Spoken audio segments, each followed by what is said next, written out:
Hello and welcome back, everyone. Next up in line for Arts and Culture is Inke Arns. Inke is the head curator of Hardware Medienkunstverein in Dortmund, and she runs an amazing program there. I was there last time for an exhibition on brutalism, and today she's going to introduce us to Afrofuturism and the exhibition Afro TECH. A warm welcome for Inke Arns.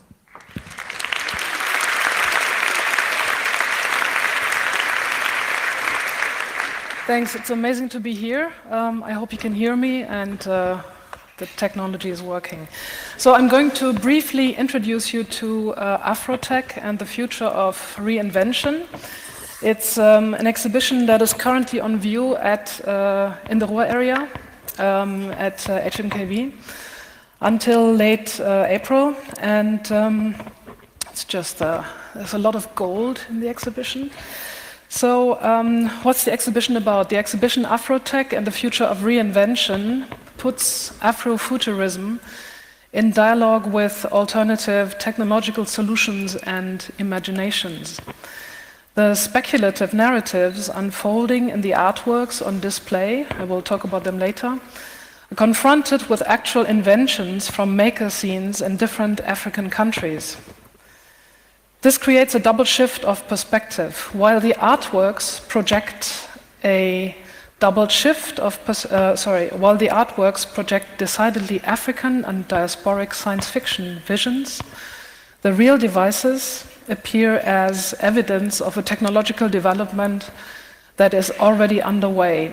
The exhibition thus presents Africa as a continent of technological innovation.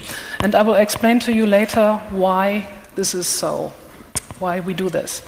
This is just an overview of the artists in the exhibition, 20 artists and 12 tech projects in the exhibition. They are presented together, and I will also explain later how come that this is so.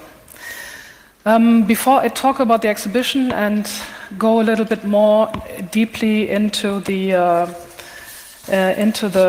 contents, I want to tell you a little bit more about the research I did before doing this exhibition, and the research that was really crucial for developing this project. So in 2014, with my colleague Anne Bergner, who is a design professor at the University of Applied Arts and Sciences in Coburg, and who has been researching a lot in makerspaces and maker scenes and so on, we traveled to 3 countries of that big continent.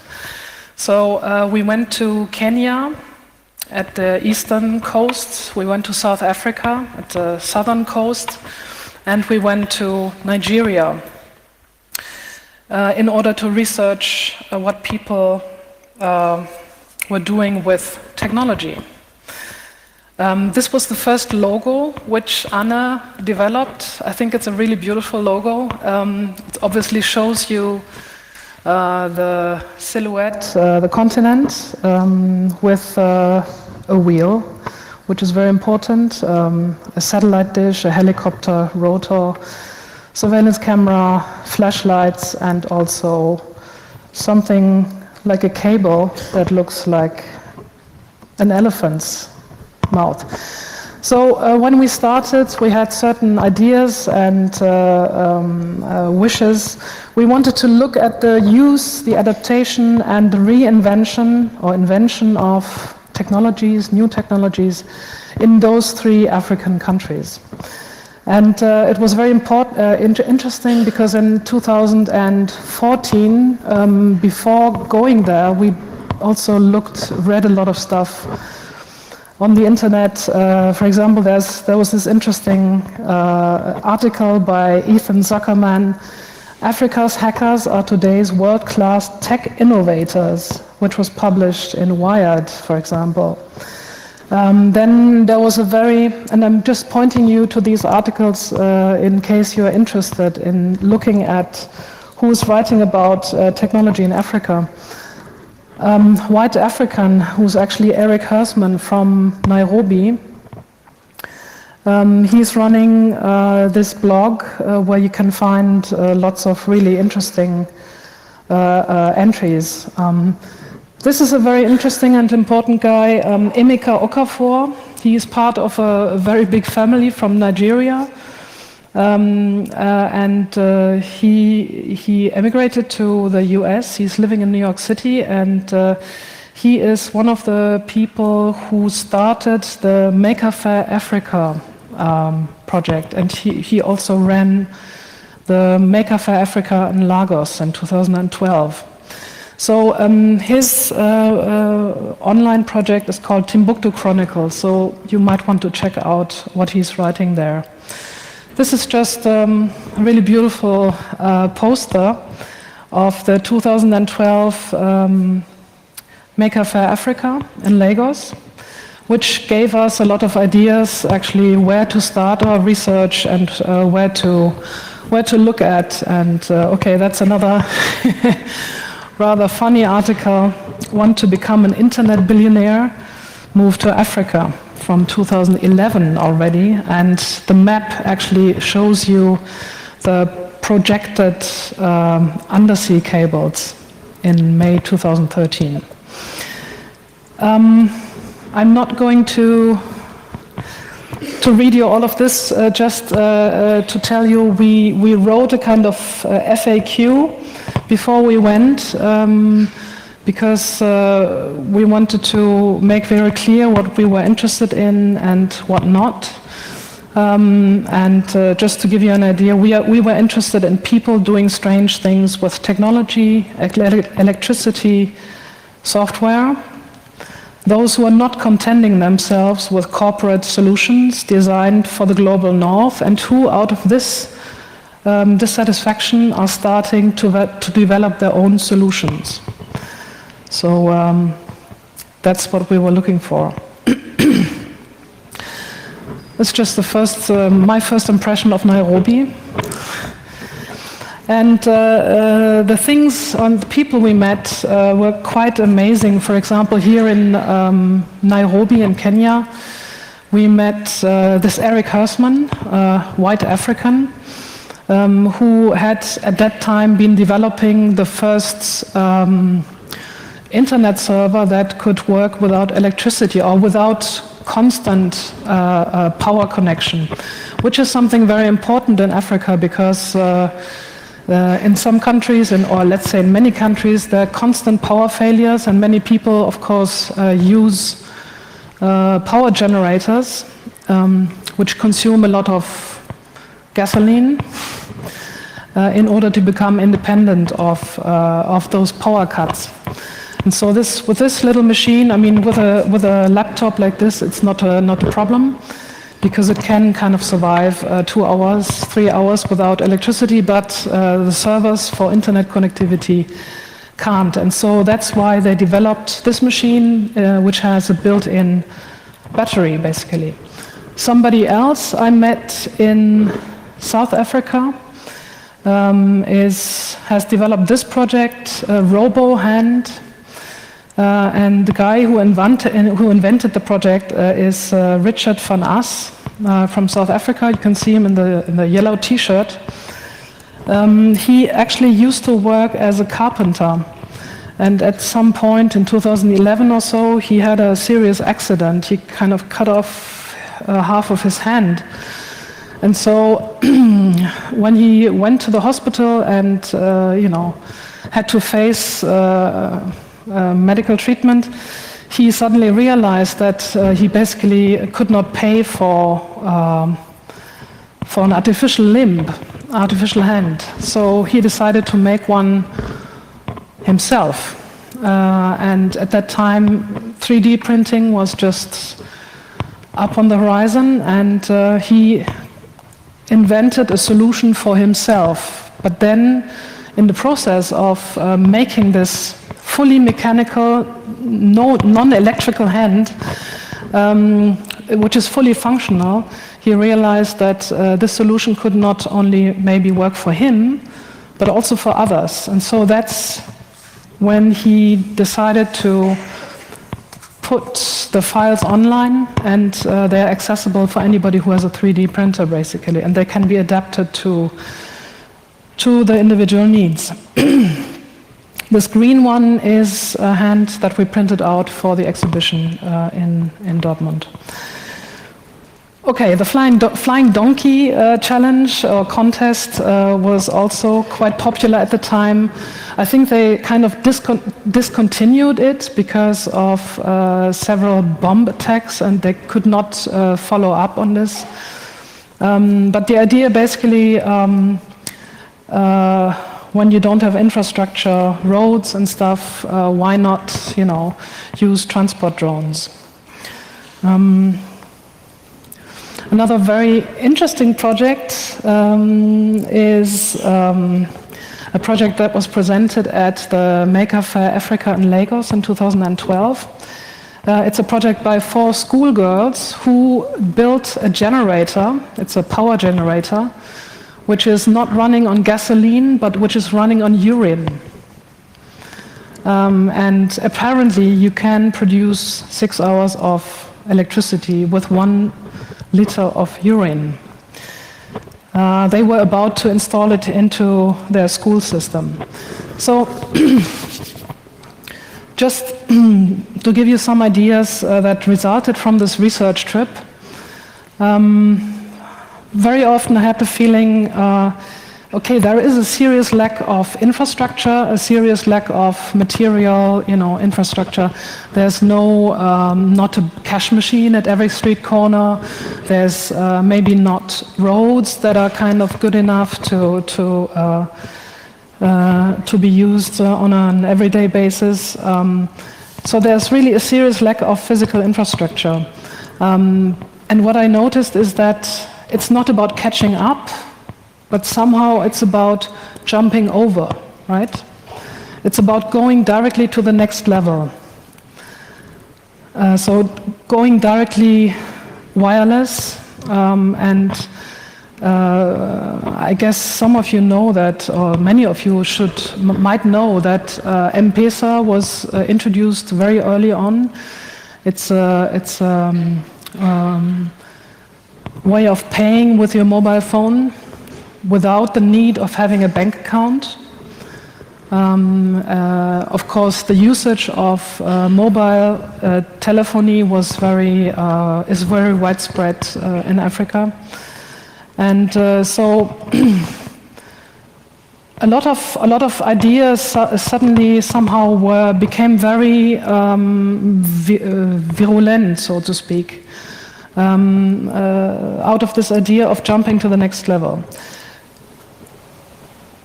For the project, it meant that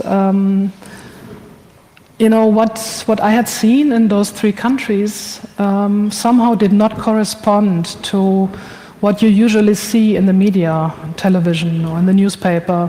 You always read about there's the next famine, there's poverty, there's hunger, corrupt regimes, and so on. It certainly all exists, definitely. But there's also something else.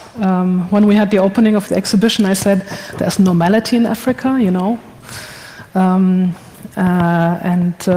so that's why we decided to present Africa as the continent of technological innovation. It's a different way of, sort of, a different kind of extreme. So you might wonder, how does Afrofuturism come into the game? For a long time, I did not know what to do with these findings. I was very unsure how to develop the whole project further, and then I started talking to a colleague of mine, Fabian Saavedra-Lara, and because somehow I had the feeling I'm missing a kind of narrative. Okay, this idea of jumping to the next level, it's a nice idea, but and the idea of presenting Africa as a continent of technological innovation is also quite interesting, but somehow there was a lack of narrative. So Fabian, he suggested to look at Afrofuturism. So what is Afrofuturism? Afrofuturism is clearly not something that comes from Africa, interestingly, but it's let's say, science fiction narrative that developed in the 1950s in the US. So it's Afro-American culture. And one of the protagonists is actually Sun Ra, jazz musician, who always claimed to be from the planet Saturn, not from the planet Earth, but from Saturn. And as you can see, he loved dressing up like a pharaoh.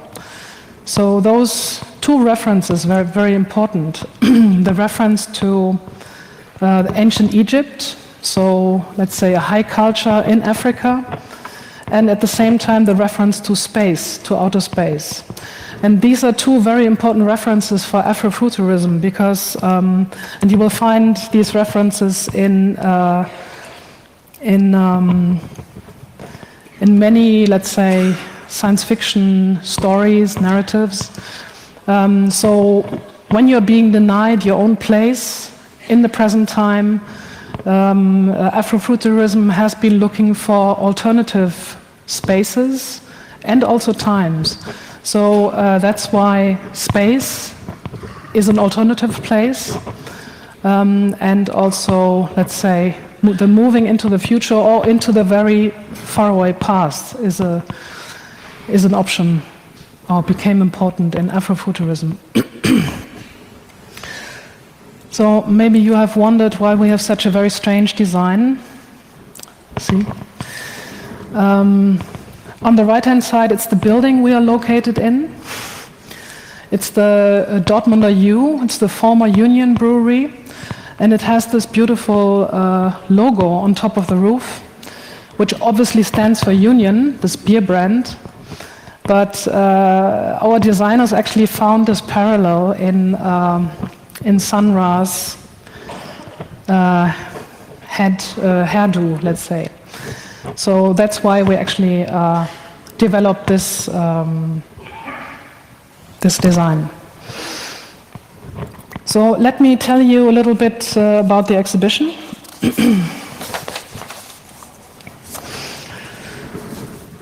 So John Akomfra's short and experimental documentary film, The Last Angel of History, examines the relationships between Pan-African culture, science fiction, intergalactic travel, and rapidly developing computer technology.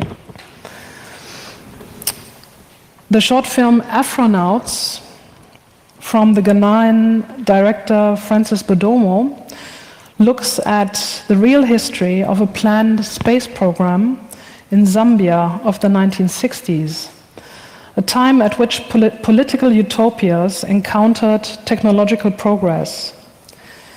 And this is actually the story of a 17-year-old girl in Zambia who is supposed to be sent to the moon. Kiluanji Kia Henda's photographs show futuristic architectures in the Angolan capital of Luanda. The artist reinterprets those post-colonial buildings in Icarus 13 into proof of the first African journey to the sun.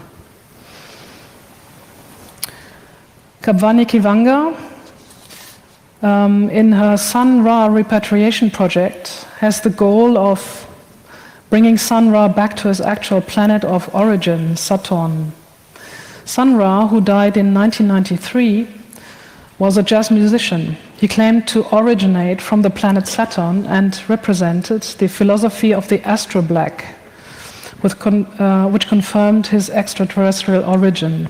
So in this video, she actually interviews a lot of scientists, some of them involved in the SETI program, Search for Extraterrestrial Intelligence, how to prove, is there a way to prove that Sun Ra really returned to his planet of origin?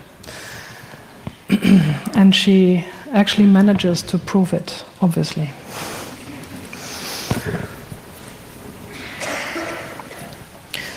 Taking the work of the cosmic jazz musician Ra again as a starting point, the speculative narrative of Soda Jerk examines the connection between science fiction and social policy in the Black Atlantic music culture. In the exhibition, Astro Black is presented as a 2-channel video installation with 4 episodes alternating between the 2 screens. So this was a selection of projects that deal with outer space, with space travel. Then we also have a lot of projects that deal with the sea, with the deep sea, with the Atlantic, and going to present you 2 or 3 of those. So Drexciya, the legendary Detroit techno duo Drexciya, developed imaginary worlds inspired by Afrofuturism in many concept albums. In their releases, Drexciya is also the name of a legendary city beneath the sea. This Afrofuturist Atlantis is populated by the descendants of pregnant women that were taken as slaves from various countries of Africa and thrown overboard and murdered during the crossing of the Atlantic. According to the legend, their unborn children survived in the womb and developed the ability to breathe and live underwater. They founded an unknown underwater civilization that was in possession of utopian technologies.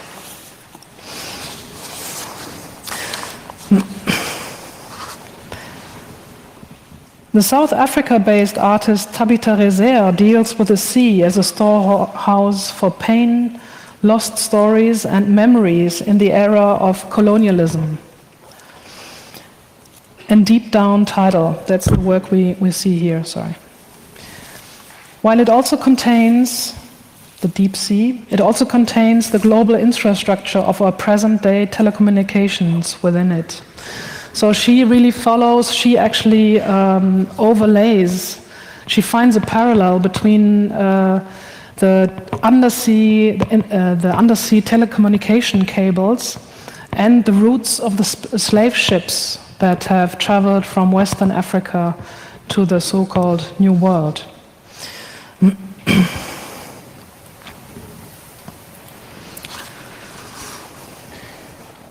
The filmmaker Simon Rittmeyer, in his film Drexciya, which you can also see tonight, takes up the myth of the same name in order to use the methods of science fiction to tell of the images circulating in media today and about discussion of the refugee crisis. Another film that you can also see tonight, so tonight is a video program of 3 films, which I will, in the end, I will show you a slide. This is actually Naked Reality by Jean-Pierre Bécolo. It's an Afrofuturist science fiction film located 150 years in the future. The cities of Africa have grown together to form a gigantic dystopian metropolis in the film of the Cameroonian filmmaker. The protagonist, Juanita, leaves the house one morning not knowing that her first prayer to the ancestors has initiated her journey to Dimsi, a world one cannot see. Louis Henderson, that's the 3rd film you can see tonight. Lettres du Voyant, Letters of the Seer, is a film essay that uses documentary methods to tell of spiritism and technology in present-day Ghana. The narrative of the film revolves around a mysterious practice known as Sakawa, internet scam, fraudulent mass emails that is enriched with voodoo magic.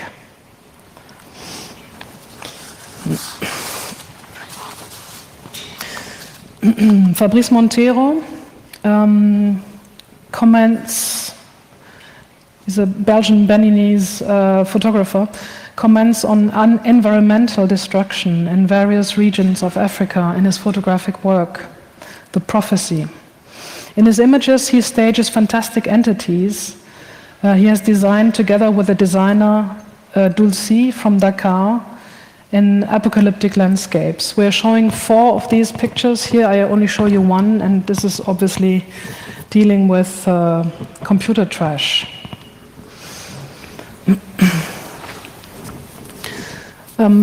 Slowly coming to an end. The tech projects, I told you in the beginning we have 12 tech projects in the exhibition. They cover a very wide variety of areas. I already told you about BRIC from Kenya, which is an internet server that also ensures access to the internet even without a stable power supply. M-Pesa from Kenya is a cash-free method of payment that functions via mobile telephone, for which one requires no bank account. And there's the project Ukovapi from Germany. I mean, the people who develop it, they are working in Germany and in Africa. Ukovapi means as much as where are you? It's an innovative address app that reliably also finds locations in areas without an existing address system. Another important area is that of health and medicine. I already showed you RoboHand. RoboHand, it provides prostheses, fingers, hands, and legs for printing out oneself with a 3D printer at a fraction of the price of conventional medical prostheses. Gifted Mom is an app that provides expecting mothers with useful information and contributes to sexual education. Chowberry from Nigeria combats hunger through innovative use of the expiration dates of food products. This could also be quite interesting for here. The inventor, Oscar Ekponimo, he wants to avoid food waste.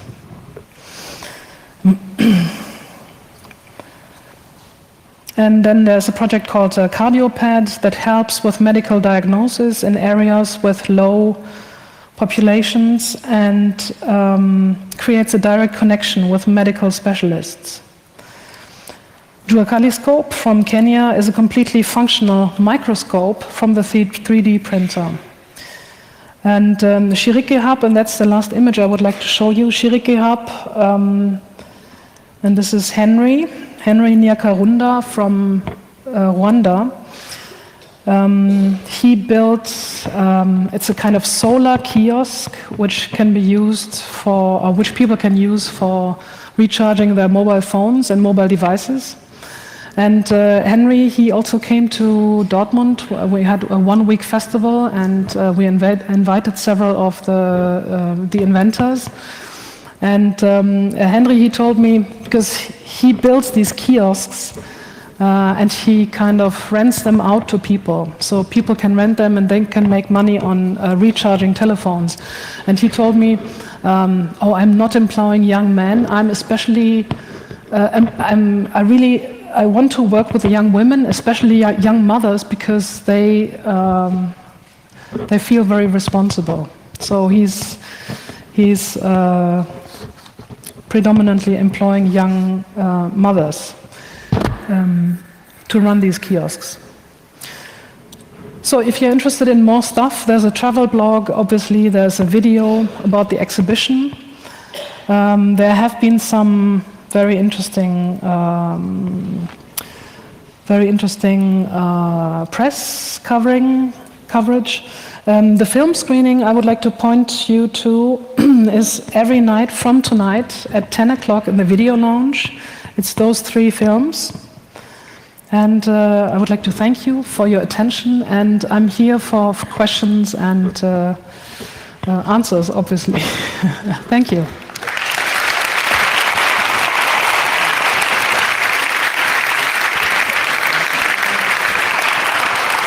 Vielen Dank erstmal, Inke. Thanks a lot.